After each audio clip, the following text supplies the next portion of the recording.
Watch this. Here we go. Ready? 3, 2, 1.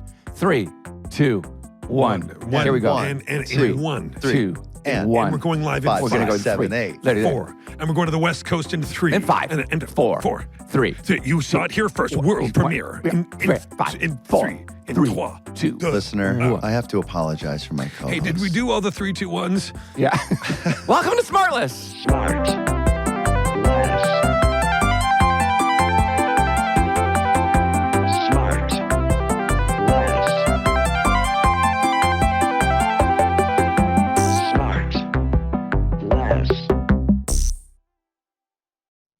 So, Will, you're back on American soil. Congratulations. Thank you. Yeah. Did you kiss the tarmac when you got off your plane? I did. I always do that. So you asked them as soon as you get off the plane, you say, "Hey, can I just go down the little stairs here on the jetway? I just need to kiss the tarmac." Well, yeah, I mean, it's the only way to get off this plane was to get off the stairs onto the Oh, my jetway. God. We were trying to do a private joke. It was you definitely went commercial at least, definitely. right? Of From course. England. Of course I did. I had an incredible, as you guys saw seeing that photo, I had an incredible time at Liverpool. Yeah, with the Jurgen. Sean, Will's doing really well. You know, he's flying private occasionally. He's on the pitch in Liverpool. He's got What a a real porny looking mustache on his face today. Yeah. I got a fresh new haircut. Wow. It's real boyish. I went up to Liverpool. I watched them play at Anfield, which is their ground. It was like such a dream come true for me. I know, hang on. Sorry. And I got to, my friend Tom took me up there kindly. And Is that Werner? Tom Werner. And that's nice.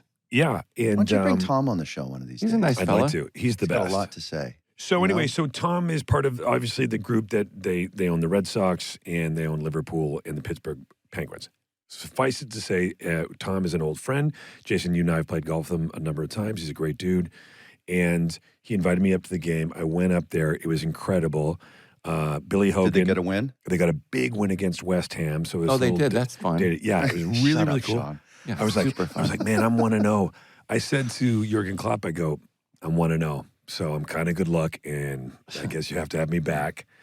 His assistant coach, who's like sort of number one right hand guy, is this guy Pep Linders, who's a Dutch football coach. He's a massive SmartLess fan. So Pep, I know you're listening. Hey, Pat. Yeah, He's got me huge fan. interested. Hold on. Scotty has a CPAP. And Billy Hogan, who runs the team day to day, he's also a Sure. massive SmartLess fan. Listens to every episode. Really? Yeah, every episode. So it was kind of like it felt very good. They were all happy to. Well, now That's so because nice. let me because like Yeah. I know what a little boy you are in the best Yeah. sense of the word when it comes to Liverpool or so your Toronto Formula Maple One and. If I've said to people in the past, the only good thing about being semi-recognizable is that you can get a good table at a restaurant that's hard to book. Yeah. But most importantly, when you meet your heroes, there's a decent chance they might know who you are, and you can skip all the sort of fan, like, oh, I'm so sorry. Do you mind if I ask you about it? They want to talk to you too. So Yeah, Will, was that amazing for you? What was amazing was, and I don't know if it's because Pep had told Jurgen or Jurgen actually knew, but Jurgen Klopp, who I totally admire, he comes towards me smiling, and of course, I do it to everybody. I do it to my agent. I go, hey, Jurgen, Will Arnett, and he goes, I know who you are, and he came in and gave me a huge hug. It was. Chappie was with me. Chappie's like, what is happening? I know.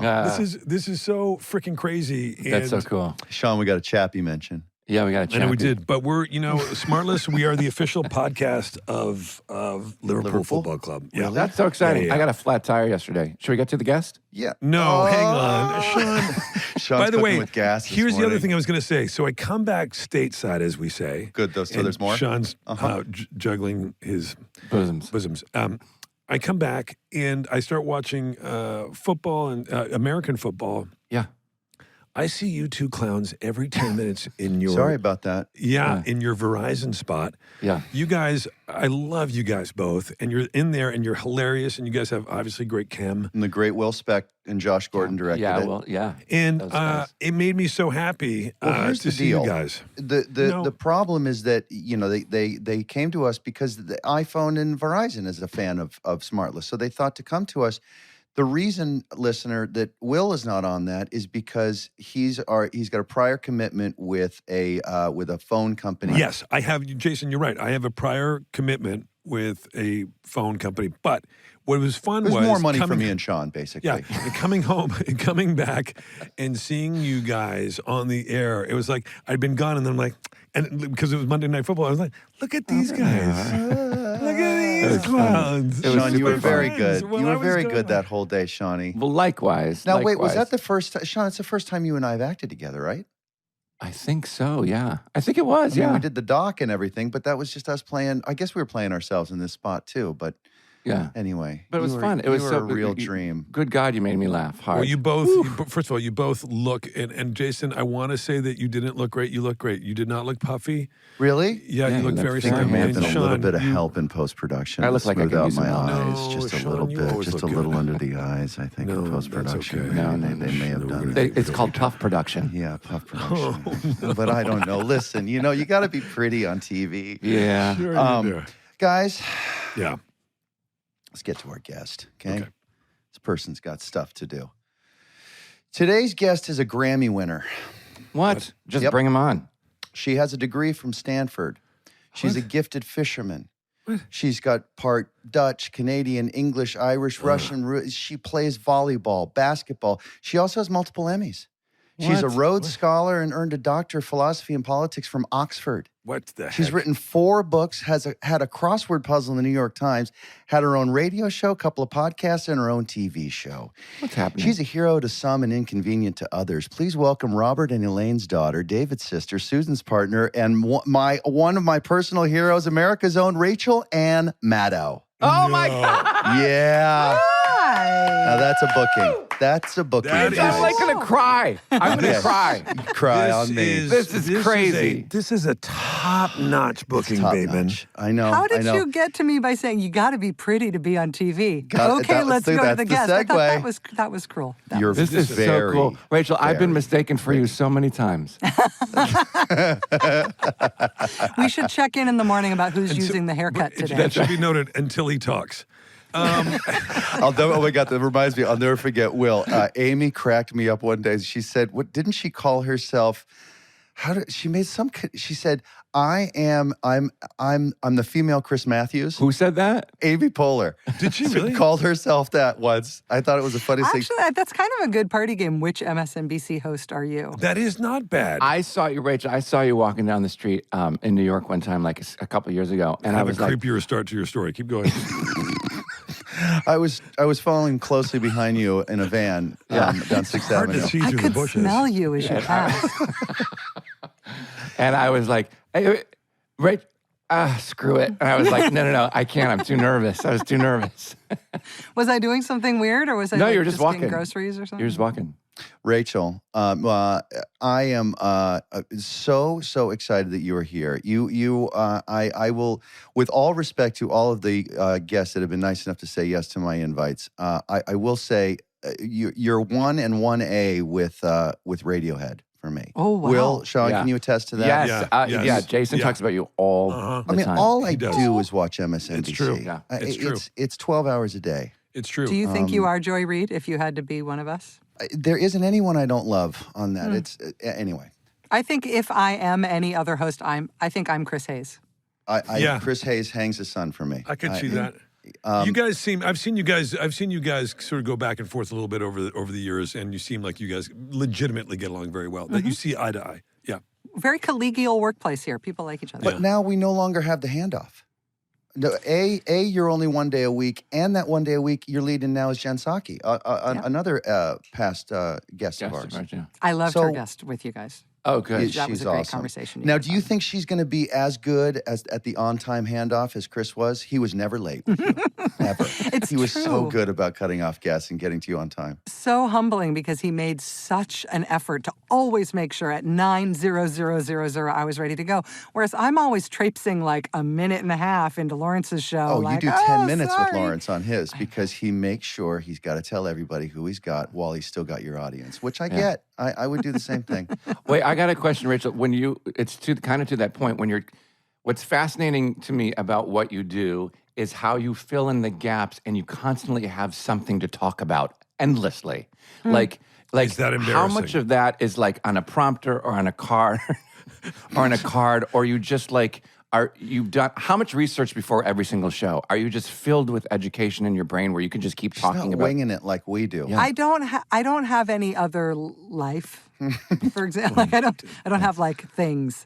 It's just this. So I do anything where it's like me talking to the camera. Yeah. I have written it down. If it's me interacting with another human, I have not written it down. So that's the way to know if it's in the teleprompter. But or like, not. for instance, your interview with Cassidy Hutchinson the other day was incredible. You were certainly prepared for that. You had questions that were very specific that we all really wanted to hear the answers on, and she was incredible and forthcoming. And I mean, book interviews are great, but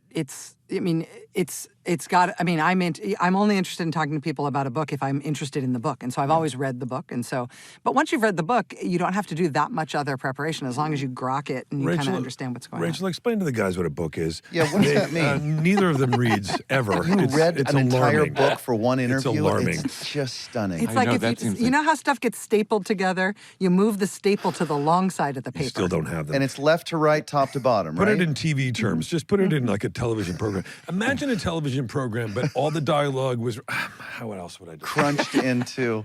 It's cue cards you can hold. You know what? Yeah, Ray- but what I was saying is just the ability to, like, if something goes wrong or the satellite didn't connect, sorry, we can't get them, and you just fill the space right away. Well, by the way, I will say, and Rachel, just so you don't have to be too embarrassed about why you are so smart, I will say that part of the thing is that because I imagine someone like Rachel is so well read, that she's able to talk on many different subjects Right. at all times because she has points of reference Right. other than the Golden Bachelor, you guys. So,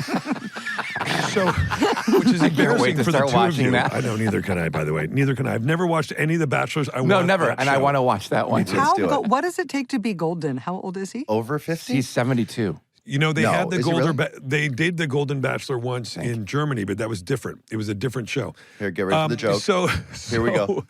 No, it is what you think it is. Okay, great. I've been there. Sure.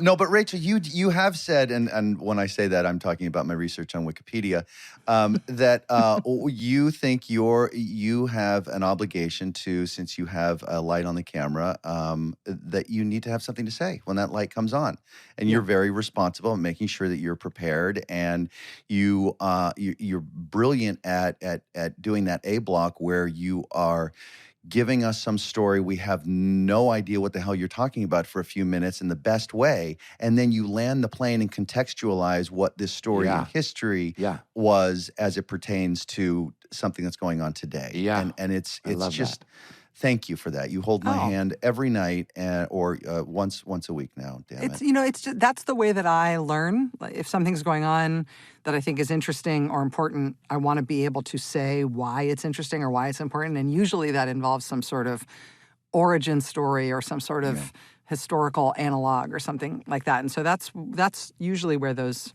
stories come from. But when it comes to just having something to say, I really firmly believe in reading widely, not only reading about the thing you're supposedly researching, but just reading a lot. Right. Yeah, I think Rachel. Tell me if this rings true for you at all. If someone like you went to Stanford, you're a Rhodes Scholar, you're really well educated. You obviously can speak to a number of different sort of big issues. There used to be a time when somebody like you came along and was so well informed and was so smart and able to really deal with a lot of complex issues at one time and blah blah blah. They would maybe turn all their talents to the public sector. They would try in a way to to serve, in government, et cetera, et cetera. And now partially, and it's just really a result of where we are as a society. The highest calling almost is entertainment and celebrity, but within that, you get to kind of have your cake and eat it too, because you get to go do that. But in a way, you get to serve the public by, as Jason said, helping people understand what's going on. So you kind of get to do both. Do you see it in that way that you're, and again, I don't want you to, say that you're doing some great thing for the greater good and that, but you kind of are. Of course. Well, it's nice of you to think of it that way. I mean, I definitely feel like my job is trying to understand things myself so that I can explain them for lots of people. And so that is a very satisfying job, particularly at a time when I think the news feels overwhelming or devastating to lots of people. To have it be your job, the thing you get paid to do, to try to understand it and explain it in a way that makes sense, that's real. It's a very therapeutic thing. But in terms of what I'm trying to do in the world, I was an activist before I got involved in the media, and I definitely see a hard dividing line between those two things. Sure. I spent a long time trying to get people to do things, trying to get policies to change, trying to advocate for specific people in trouble or whatever it was. And I stopped doing advocacy and there's no money in it. started explaining. There's no money. There's no money in it, and you can't get a table at a restaurant. Well, as Jason said, but I get it. But talk more about that, Rachel, because I would imagine it would be difficult to turn that switch off of advocacy with the end game being actual change and results, whereas now you're probably able to say much more, with much more specificity, deeper reach, much more research, but you need to be a little more, I guess, indifferent to whether the results are going to come, because you're presenting information and potentially hoping that people react to it and change their patterns from it. But there's no follow up to that, like there is in the other work you were doing, perhaps. Yeah, it's interesting. I really feel like what I'm doing now has a bigger impact, but I have to have less ego about what it is. Because I'm not trying to change one policy. I used to work for the ACLU National Prison Project, and I was in ACT UP in the AIDS activist sort of heyday, and we were always trying to get a thing done. And I feel like I know how to do that, and I was pretty good at it, but I was sort of average good at it. There was a lot of other people doing it that were better than me. But with what I'm doing now, I feel like hopefully by creating more understanding, by making what's important about the news and current events really plain to people, it makes it possible for people to make their own decisions about either, just participating or doing activism. Yeah. Now, so Rachel, your latest book, prequel, is a bit of a cautionary tale, that is applicable to what we're talking about right here. That in fact, America went through this at least once before, right around World War II. Is this story that you've uncovered correct? And yeah, I mean, it's basically I think it's a positive story because there was all these Americans who fought against it, but there was this really big fight in the lead up to World War II in this country against the fascist movement in this country that in a lot of cases was actually working with Nazi Germany to try to set up a similar form of government here. And we had paramilitary groups, and we had a Nazi agent working with lots of members of Congress on a big propaganda And it was effort. seemingly a very big movement that had quite a bit of support. And, there's lots of documentation to that, right? The most famous industrialist in the country, Henry Ford, was part of it. The biggest national hero at the time, Charles Lindbergh, was a big part of it. I'm watching the media documentary. figure. Just watched it and started watching last night. It's called The United States and the Holocaust. Oh, Ken Burns, yeah. Yes, it's fascinating. I just started And watching he has a last night. lot on Charles Coughlin and Lindbergh, yes. So Coughlin was the biggest media figure we've ever had in America, and he was a self-described fascist and a rabid anti-Semite, and he set up armed militia groups around the country among his followers. Good guy. Was there a remedy that came from this that we could perhaps learn from to sort of offset what we're dealing with? Dude, we tried. I mean, I don't know if you've seen, but there's been other people who've come in and take over the media, and they're not necessarily American. Right. And it's like you were saying, we keep making the same fucking mistake. What is What's the change? What is the change that needs to happen? Yeah, how did they get through it then that maybe we could kind of draft off now? Yeah. That's why I wrote the book, is that I actually think there's a bunch of like lessons learned, things to, Yeah. post-it notes, things to remember for 80 years from now when this comes around again. I mean, obviously the Nazis there's nobody like the Nazis. That's not the analogy. The analogy is a domestic. That was their fascist slogan. movement. And hats Don't and settle for everything. second best. Yeah. We're the worst you've ever met. But is there one thing that we should focus on to maybe inoculate ourselves from a possible future, or are there many small things? It's that there can't just be one thing. And so it's just everything has to happen at once. So there has to be, when it's crimes, when there's violence, there has to be prosecution. Like the criminal justice system has a role. And it's really important to protect them from being intimidated. The risk of violence that I was talking about in the 1944 sedition trial, which I write about in the book, the attorney general was actually pressured by a senator who was implicated in the plot, was pressured by that senator into firing the prosecutor in that case. Like, it worked. Like, that's terrible. We have to make sure the Justice Department and the legal system is protected from intimidation. But then it's also, activism, people infiltrating these groups, good journalism about it. You need, like, the military to court-martial people. You need the bar associations and churches to police their ranks. When the Catholic Church is who shut down Father Coughlin, and had they not, he'd still be preaching, anti-Semitism all through World War II. So you're saying that we could live in a world where a president could escape punishment because potentially, like, the Southern District of New York would refuse to. I mean, I'm dealing in hypotheticals here.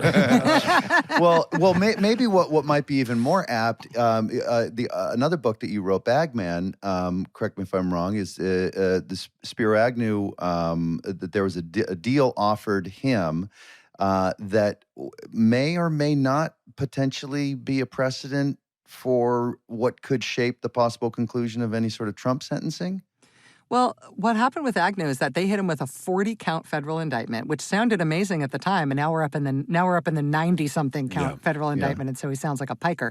But they were hitting him with that felony indictment, and he so didn't want to go to jail that his very able lawyers negotiated a deal where he'd plead nolo, he'd plead effectively no contest to one felony, and he would avoid jail time, but the penalty was that he had to resign from office. And agree never to go into politics again, correct?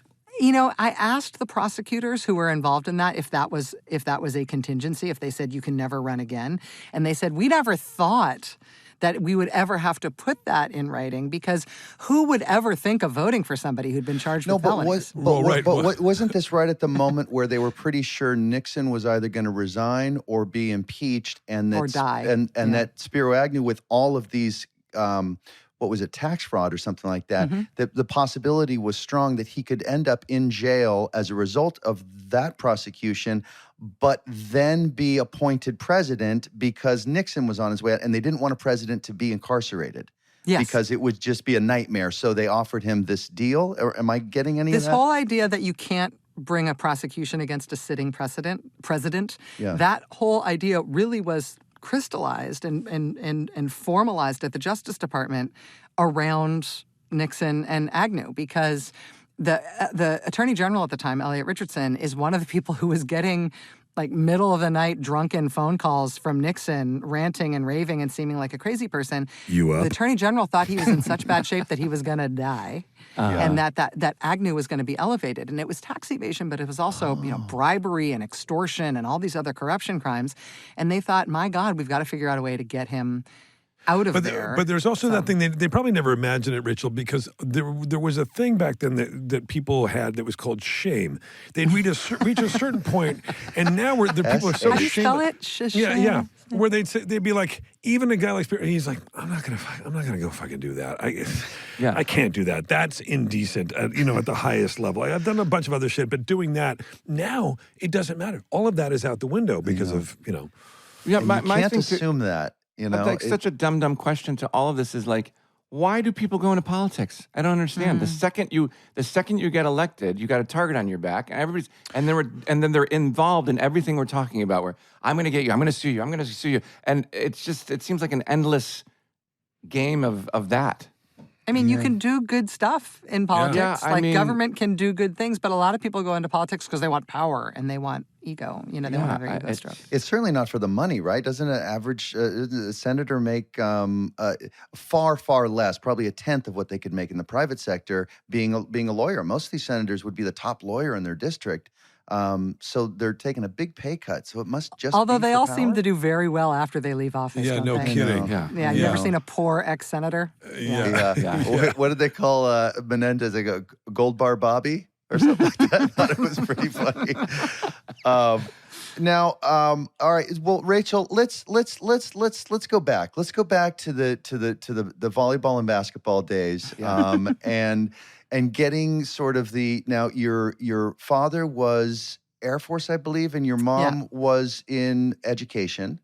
So Sort of, yeah. Yeah. Okay. So then She worked at the middle school. okay, but there was clearly that great sort of cocktail of those two things at the dinner table for you to start get interested in those worlds.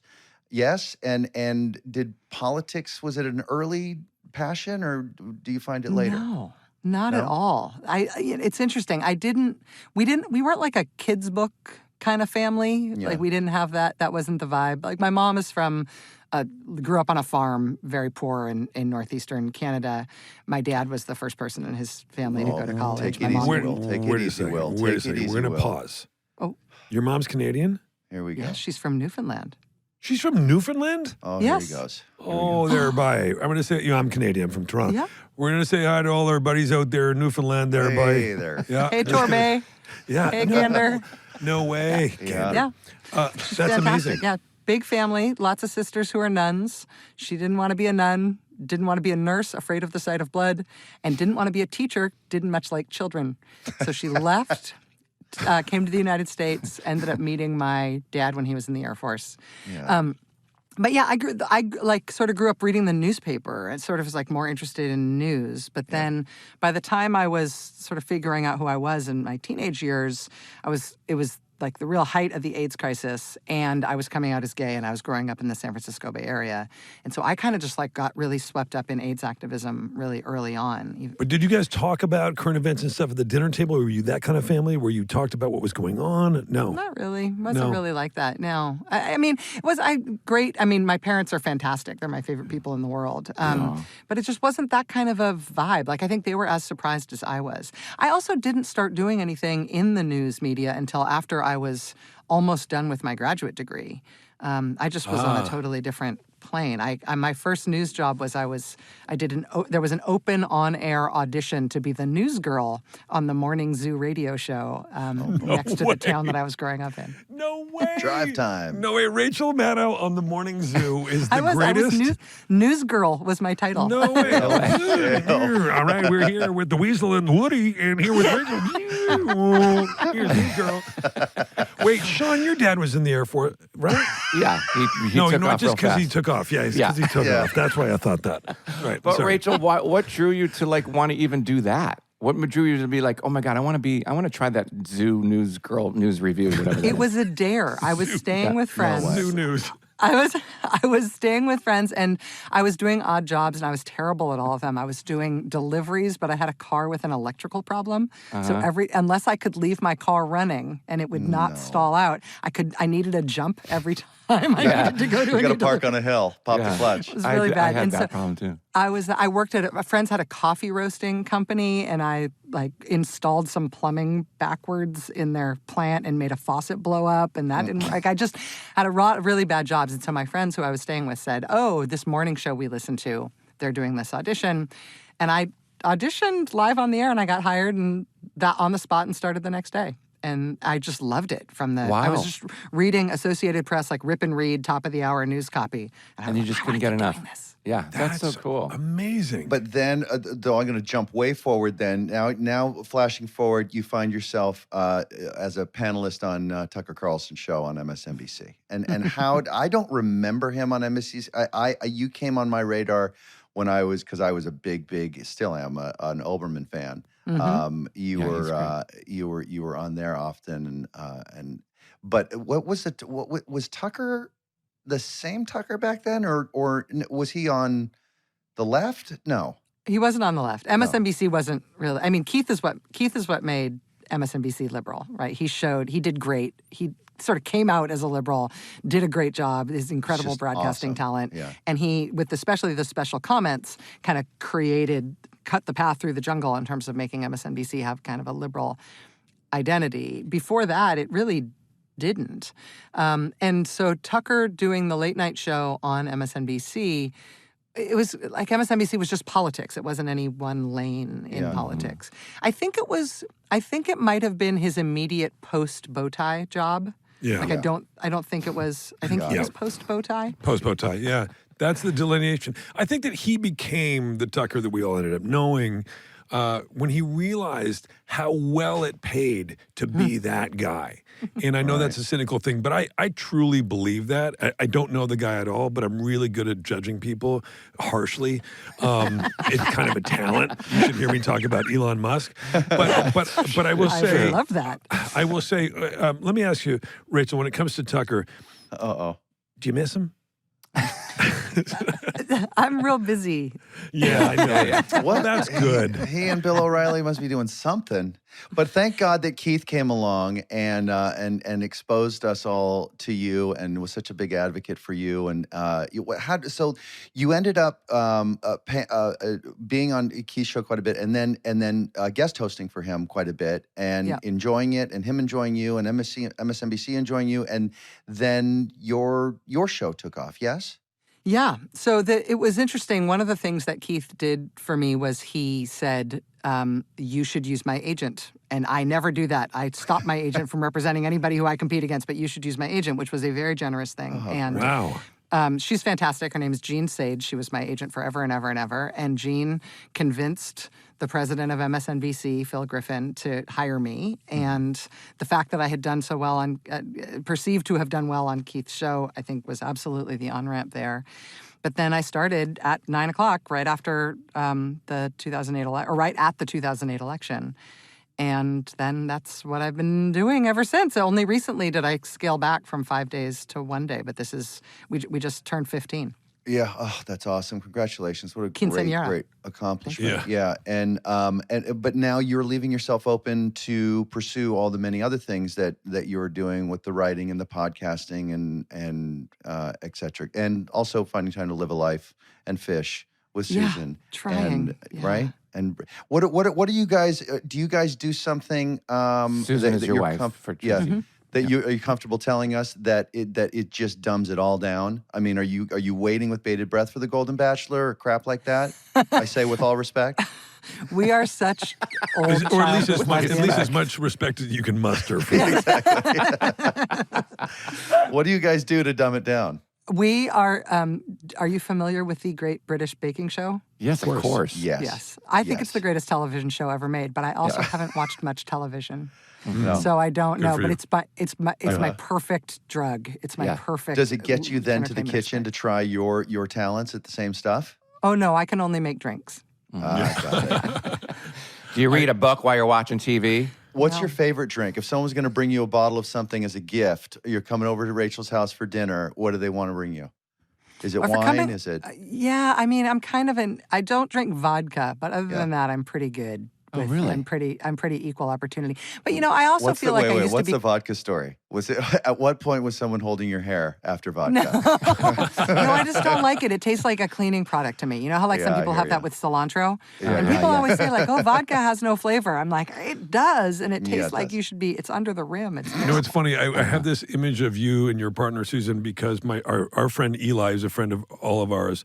He used to always say, we'd watch you when we were in Atlanta, whatever, and he'd say, I just want to go to Rachel's house and have coffee in the morning and have her just talk me through everything that's going on and just make me feel okay and break everything down because there's so much information. I just want to sit on her porch. And I go, yeah, Eli, I don't think that's going to happen, buddy. But also, that's not what coffee with me is like. It's it's a pretty nonverbal experience until don't speak to me until I'm into cup 2. You know what, Rachel? You know what I find interesting? What I really enjoy is watching you when you're on TV and you're talking about a subject. Your cadence is second to none because it's often quite broken up, and you take pauses that I what I've sort of gleaned from your pauses is that you're thinking, which is extraordinary. Letting a the lot of people teleprompter just catch up, though. Well, yeah, it's suggesting that there's no prompter for whatever subject that is that you're kind of musing on, and that we live in a world where people are so quick to have an answer. It's not just about being right; it's about how quick you can be right, and it's so odd, and I think it's so powerful to take a moment when you're talking about something to really, think about it before you. It's kind of the thing when people say when we had Biden on last year on our podcast, President Biden, and people say, well, what was he like? And I said, you know what? He's a really thoughtful guy. And yes, he's a little bit, he's older than we are. However, I do like the idea of somebody who's in that position taking a minute to think about it. Yeah. When presented with a problem, and that is something that is really undervalued. And I think I see you do it in real time, and I find it very interesting. It's very powerful, right? Yeah. Very well said. Well, I think it's important not to blag through stuff that you don't know. If you don't know, it's okay. Yes.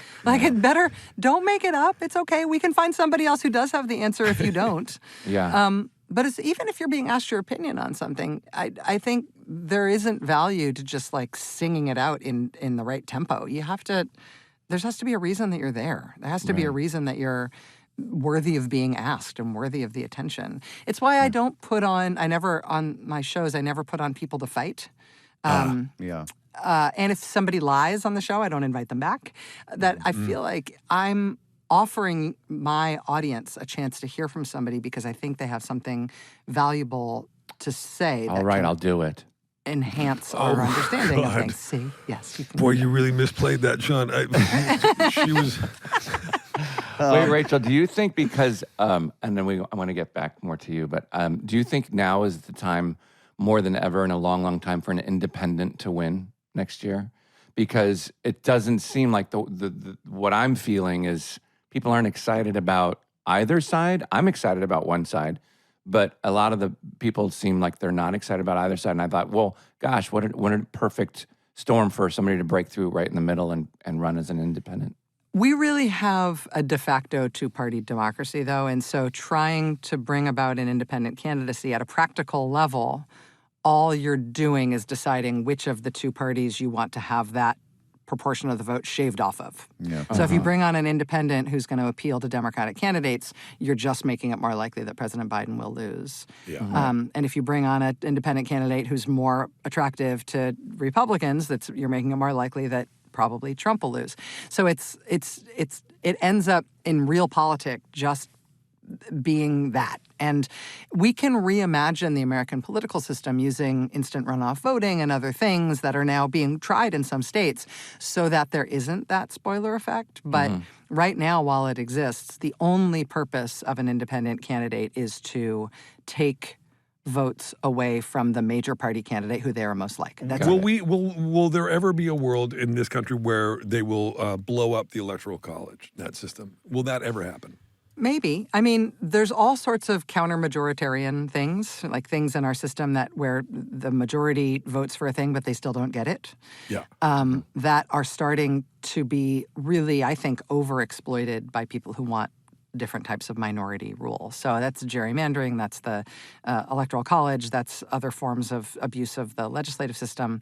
The ways Congress are changing.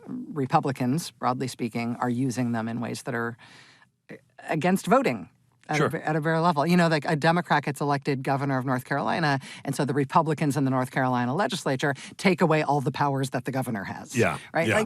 Eventually that kind of stuff reaches its limit. If we're going to be a democracy and not a country where you rule by force, then people are going to have to stand up for democracy, and that might mean the counter-majoritarian stuff, like the Electoral College, is going to get some pressure. And we're now seeing how vitally important it is to maintain control of the Supreme Court and what happens when you don't.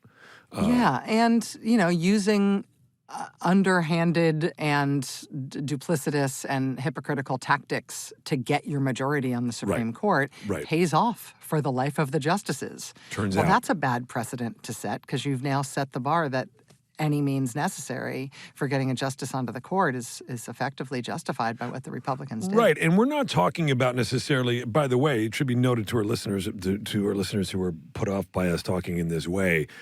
We're not saying that having a conservative judge is bad. I'm really not suggesting it. If it's done within the framework of what is fair, then that's fine. What we're talking about is rigging the system to affect the outcome. And when you do that, that is not fair. That is not a democracy working at its best, functioning at its best. And you should also be opposed to that. Because were it to work against you, you'd feel very undermined and you'd feel very cheated and you'd feel like the system But had been unfortunately, abused. it seems like we're having to start to sort of workshop and brainstorm what else we can do now that fair is becoming less and less common in the political space. And do we take the bait and start playing by their rules and thus sacrificing our own values and ethics? Or do we continue on the high road and get comfortable with the losses? I'm not sure what the future is going to hold for that. I feel like the lesson of history here is to have like one lodestar, which is protect democracy. And that means make sure that everybody knows and everybody believes, and we reify every way we can that the way we solve problems in this country is through democratic process. Yeah. And anything that is about, what Will was saying about the fair process of which justices end up on the Supreme Court, if you vote for a conservative president, part of what you are voting for is if there is a vacancy on the Supreme Court while that president is in office, that president will appoint a conservative to the court. Or conversely, with a liberal. Right. You are voting for a liberal president. It is with the understanding that if there's a vacancy, there'll be a liberal appointee. Sure. When that system gets broken, Yes. you are separating outcomes from the vote and you are making people feel like the vote doesn't matter. And in fact, you are making it so their vote doesn't matter, which means our democracy is getting weaker.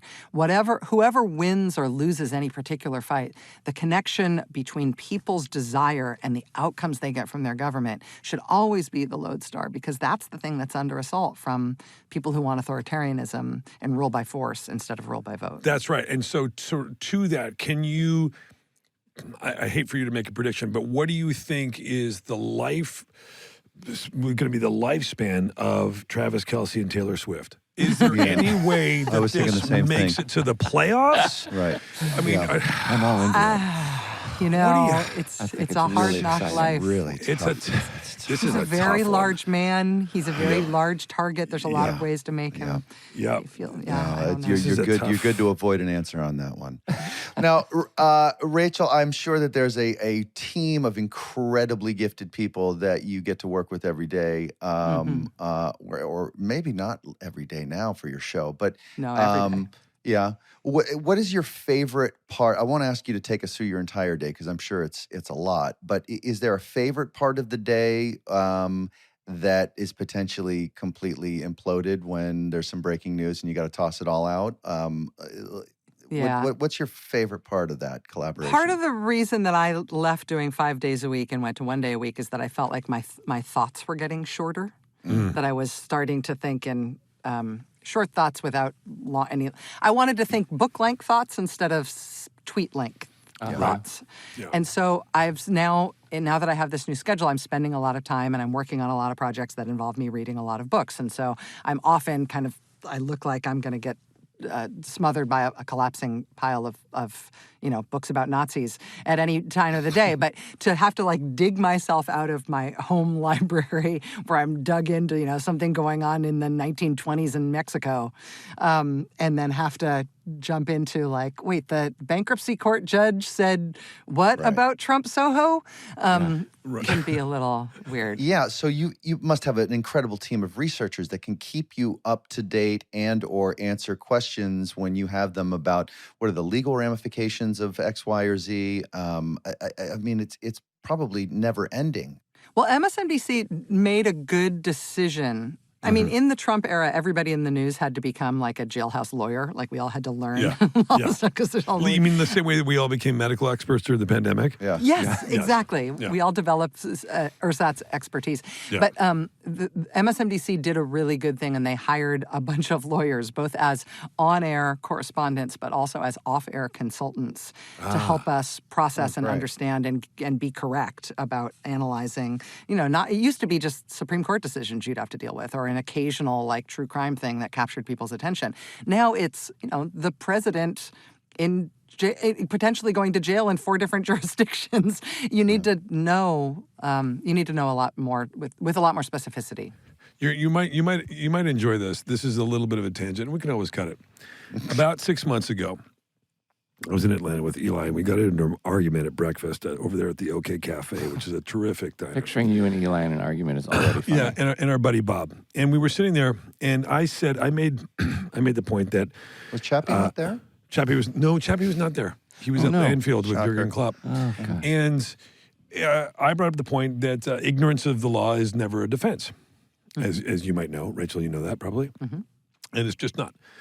Eli and I went back and forth. So I ended up calling Jeff, who's I work with, who's also an attorney. He agreed with me. Eli said, well, I don't think he really knows, eh? And like, Eli's from Halifax.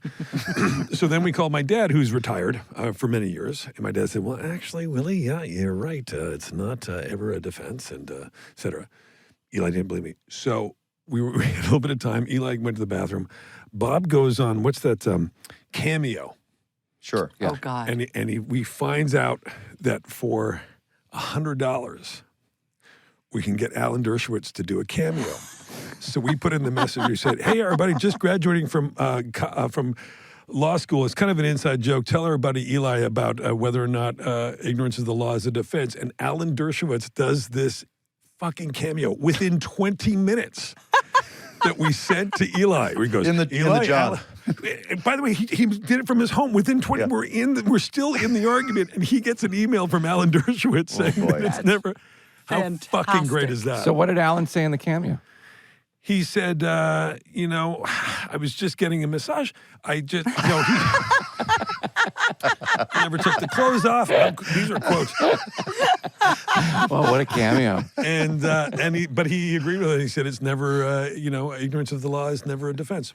Whether or not you're wearing your underpants. Whether or not That's you're wearing right. your underpants. How fucking great is that? That's hysterical. magnificent. Anyway, we should sorry. use Cameo more for inside Stuff like that. I know. for settling inside jokes and arguments. That's How great. good is It's a that? good idea. I got one once from the guy from Insane Clown Posse. Did you wow. really? That was really good. It was thanking me for having done a thing for a pal, but it was just this magnificent font of like every iteration of the F word I had ever heard used every possible way. It was fantastic. And you did not have a beef with any of the Juggalos, right? That's what their followers are I'm called. pro Juggalo. Is that true? Yeah, it's The true. yeah. Are you my kidding? Do you know God. what it means to be anti-Juggalo? That'd be very bad. Don't say that. Really? Don't say it. Rachel, when you're home in your pile of books reading and stuff, is it something you and Susan chat about? Like, do you guys Susan's like, hey, honey, what book did you read today? Or is it something you completely do by yourself and she does this all by herself and then you meet for dinner at the end and you talk about the day, but you don't talk about your books? Pretty much the latter. Yeah. I mean, what I do, which is a horrible thing, is that we'll be out like in the woods on a dog walk or something and I'll go, hey, do you want a Nazi story? The answer's always no. No, This really. one's burning a hole in my pocket. Wait, can I tell you, please? Like, she'll occasionally indulge me, but I cannot overstate the importance of having a partner who does not value your work. Yeah. I think it's really important. Jason knows. She likes me, but she doesn't care. Jason's well aware. Jason's well aware. Yeah, exactly. And my daughters, they don't give it up either. They're like, they Yeah. could not be less interested. It's like, very Yeah. good for you. It's It's very good for The you. other day, Yeah. Jay, I was with Jason and one of his daughters, who I absolutely love, and I said, Jason was like, "Wait, what did you say?" I'm like, "Jason, I texted that to you like a week ago," and he goes, "And I never responded," and I go, "No," and his daughter turns to me and she goes, "That's okay. He never responds to my text either." not He's the true. worst. I'm just He's the no, worst. I You're don't the fucking worst. The ones that Unless are he- important get the Tea times. Tea times. Tea times. If you tea said, times, you've got to Rachel, if respond. you ever wanted to get a response out of Jason, you just go, how's next Thursday at 10 look for you to tee off and then he'll answer you, and then you've got Listen, him, Rachel, and then you say the real I'm trying thing. to stay occupied during a strike. You know, I'm trying to keep the brain fresh. No. Sunday dinner when I was out of town, is that it still happened? Dinner happened when I was Oh, out of sure. town? Yeah, life does keep going. Fuck, Yeah, man. It's shocking. Yeah. Rachel, we love you. We can't Love thank you, you Rachel. enough. for Such an doing honor this. to You guys meet are you. I can't believe I fantastic. never So met you. busy. No, Thank you for you're so saying yes. cool. Oh, Thank you for best. having me. You guys are really awesome. And it makes me, I have to say, just briefly, a little earnestness. There's a lot of crappy podcasts that have a lot of listens in the world. And it makes me happy and heartened that you guys are so successful with this because you guys are nice and interesting and kind. thank you and very, that very is not much. usually what sells in this world. And you guys are your success in this world makes me happy. Well, Thank you. you're Oh, awesome. thank you. Very Thank sweet. you. Thank you. Thank Yeah, you for we what feel the you're same doing, about too. you. You've done so much for so many people, and I think you're doing a great service to the world. So thank you. Yeah. Thanks, guys. Yeah, rest up. You've got a busy year ahead of you. Thank you for spending a little time with us. Yeah, Of course. and one of these days I'm going to stop you in New York, and then we're going to have a proper meal. Just have the van pull over and then just get out and That say doesn't hi. sound A less creepy. little ether cloth. You just put it right over my nose and throw me in the van. That's how everybody else does it. That's hysterical. Enjoy the Rach. rest We of love your day. you. Thank Bye, you, guys. Rachel. Thank Thank you you. so Great to much. meet you. Thank you. That's Bye. hysterical. Bye-bye. Wow, JB. Well, that was. Yeah, I don't that was a think good one. That's the first time my pit started sweating before we started the podcast. Yeah, I was a little nervous too. But you didn't even know who it was, did No, you? when she came on, I was nervous. Oh, when she yeah. came on, I was like, That was all-star shit. Right? that is. So fucking smart. It's so scared to ask anything that you're gonna, because I'm gonna sound like a dumb shit. Well, but I mean, I think. You don't need Rachel Maddow for that, Sean. Well, we have the title of the podcast to cover all that. You know, we're Yeah. not claiming to be investigative journalists. Nobody's having us on MSNBC, okay? That's true. But I'm so glad the way that went because I knew that obviously it's kind of baked in that it's going to be political, and we try not to be overly political on this show. But so it was nice to have a conversation with somebody who is so political, to have it not be kind of burn it all down. Well, and dark, also not just political, but also really fucking smart. So Yeah, like, really smart. And also, like, as I said in the thing, it's like, it's not left versus right and right versus left. It's really more about everybody's The entitled health to of have the their thing. country. Yeah, it's just about like let's cracking it open. People like her crack it open and shed light on it and go, this is actually not the way this is. This is not actually quite fair. Yeah. Let's look at it and be honest about it. That's it. That's it. Yeah, That's yeah. it. Yeah. And she does make the medicine go down real easy too. I just love the way she shapes stories and points of view, and she helps my brain get a little bit calmer based on the way that she's able to articulate some of the stuff that's going on, and maybe some of the things we might need to watch out for. How much you watch her every night or when she's on? when you she's know, on? Yeah, but I'm watching Nicole Wallace and Chris Hayes and I the rest know. of them.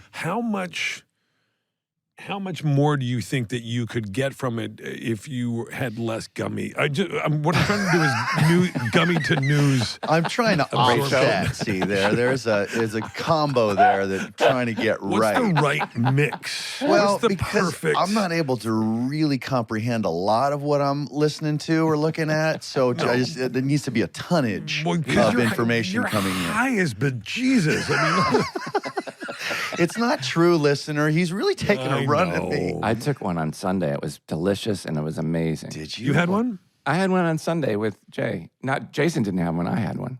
Yeah, right. Oh. Yeah, no, I watched. Yeah. He watched me. He watched So you me. did. So you guys did have dinner on Sunday without me. Yes. Oh, yeah. Yeah, yeah. And we Cool, do cool, it again, too. Next cool, time cool. you want Watch to go this. out of town and not be with us. Cool, cool, Yeah, cool. yeah. Cool, but cool, you cool. know what? Like, Cool, to cool. your point, Here Will, it about Here we the go. country, Here we like, go. Here it comes. Fuck me. God. Nobody. It's like, Nobody. you know, Didn't see you coming Nobody- a it's mile like away. everybody. Nobody It's like But you know, left or Will- right. It doesn't matter. Like, it Let's doesn't hear matter. it, you It doesn't turd. matter where you are, left or right. It's like we all have to get along. We all have to let bygones be Bye. bygones. Smart. Less. Smart. Less. SmartLess is 100% organic and artisanally handcrafted by Rob Armjarv, Bennett Barbaco, and Michael Granteri. Smart. Less. SmartLess is full of celebrity guests and laughs, but if you want something more eerie, try the new podcast Ghost Story, about my investigation into a murder-suicide in my own family. Ghosts aren't real. At least that's what I've always believed. Sure, odd things happened in my childhood bedroom, but ultimately, I shrugged it all off. That is, until a couple of years ago when I discovered that every subsequent occupant of that house is convinced they've experienced something inexplicable too, including the most recent inhabitant who says she was visited at night by the ghost of a faceless woman. It just so happens that the alleged ghost haunting my childhood room might just be my wife's great-grandmother, who was murdered in the house next door by 2 gunshots to the face. Ghost Story, a podcast about family secrets, overwhelming coincidence, and the things that come back to haunt us. Follow Ghost Story wherever you get your podcasts. Listen everywhere on October 23rd, or you can binge early and ad-free on Wondery Plus the same day.